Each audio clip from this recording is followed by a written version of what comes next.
পারে না।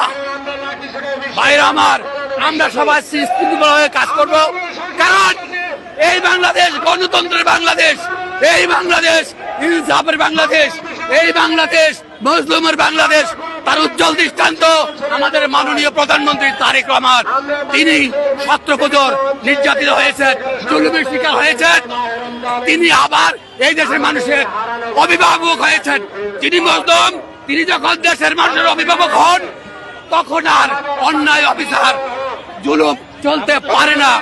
আমরা আজকে চাই তিনি সংসদে যেই রেজুলেশন গুলা হয়েছে এগুলাকে অবৈধ ঘোষণা করে সকল ব্যাংকগুলার, বিশেষ করে ইউনিয়ন ব্যাংক, পার্সিফিক ব্যাংক, ইসলামী ব্যাংক, এনআরবি গ্লোবাল ইসলামী, SIBL এদের ভোটগুলা ব্যাংকে দিয়ে আবার নতুন করে ভোট গঠন করবেন, আমরা এই প্রত্যাশা করি।